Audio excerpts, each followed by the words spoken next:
Assalamualaikum warahmatullahi wabarakatuh. Kembali lagi di video pembelajaran matematika.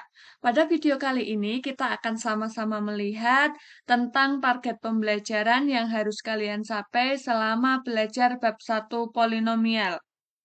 Meskipun setiap video pembelajaran masing-masing subbab sudah saya sertakan tujuan pembelajaran, tetapi di sini saya buatkan target pembelajaran tujuannya agar kalian lebih mudah untuk mengidentifikasi bagian mana yang perlu pembelajaran secara lebih.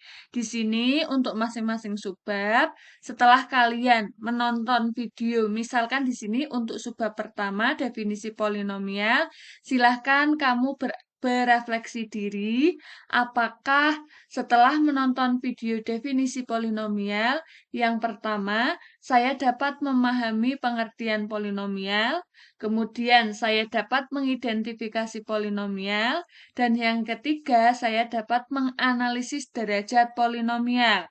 Ketika ketiga-tiganya ini sudah kamu jawab sudah, artinya kamu sudah paham di subbab yang definisi polinomial dan bisa melanjutkan ke subbab kedua. Di sini sudah saya sertakan ada 3 kategori yang saya buat. Yang pertama itu ketika ada emot senyum. Nah, nanti artinya ini kalian sudah memahami di bagian tersebut atau di tujuan pembelajaran tersebut kamu sudah paham. Berarti nanti misal untuk yang memahami pengertian polinomial itu kamu bisa dicentang di sini.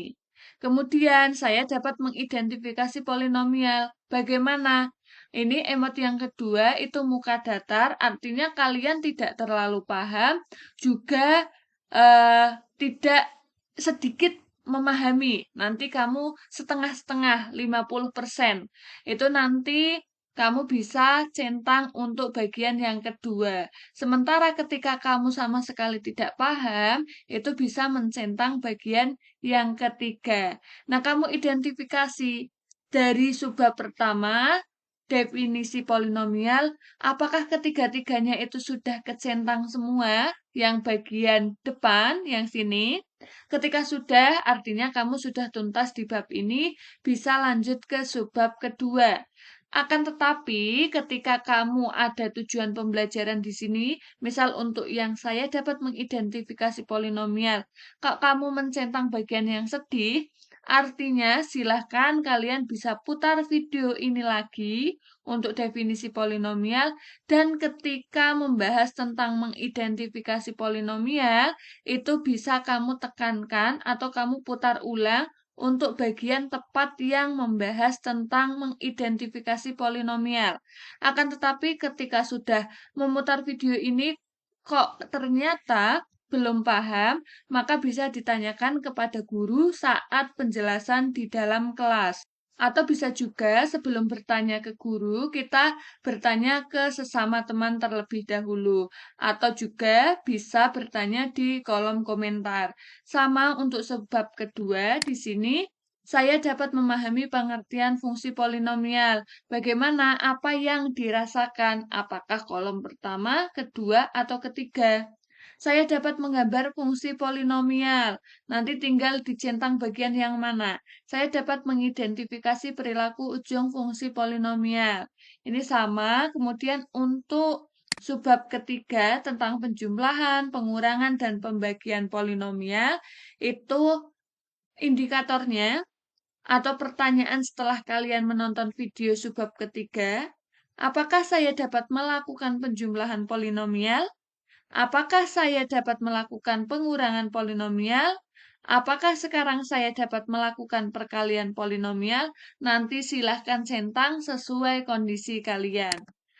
Untuk subbab keempat, itu saya dapat melakukan pembagian polinomial dengan cara bersusun. Yang kedua, saya dapat melakukan pembagian polinomial dengan metode Horner. Yang ketiga, saya dapat menggunakan teorema sisa untuk menentukan nilai suatu polinomial. Untuk subbab kelima, indikator atau pertanyaan yang perlu kalian jawab. Yang pertama, apakah saya dapat menggunakan teorema faktor? Apakah sekarang saya dapat menentukan pembuat nol rasional dengan melihat koefisien utama dan konstantanya? Yang ketiga, saya dapat melihat koneksi antar faktor pembuat nol dan grafik suatu polinomial. Yang keempat, saya dapat menentukan semua pembuat nol kompleks dari suatu polinomial. Nanti dicentang sesuai kondisi kalian. Untuk subbab kelima, saya dapat mengetahui definisi identitas polinomial. Saya dapat membuktikan identitas polinomial. Dan yang terakhir, saya dapat menggunakan identitas polinomial untuk memfaktorkan suatu polinomial. Nah, nanti dari centangan yang sudah kalian lakukan, kira-kira bagian mana yang masih kalian centang untuk tanda sedih ini? Ketika kamu masih ada di bagian yang ketiga, yang terakhir ini, maka ditekankan belajarnya di bagian itu. Kemudian di akhir semuanya, di akhir pembelajaran di bab 1 polinomial, silahkan lakukan refleksi diri selama pembelajaran di bab 1, kira-kira kekurangannya apa, apakah berada di faktor gurunya, atau berada di dalam diri kalian sendiri. Silakan ini nanti bisa diisi, dilengkapi. Jika ada pertanyaan, bisa ditanyakan di kolom komentar atau saat diskusi di dalam kelas. Terima kasih untuk pembelajaran atau video kali ini. Saya akhiri, wassalamualaikum warahmatullahi wabarakatuh.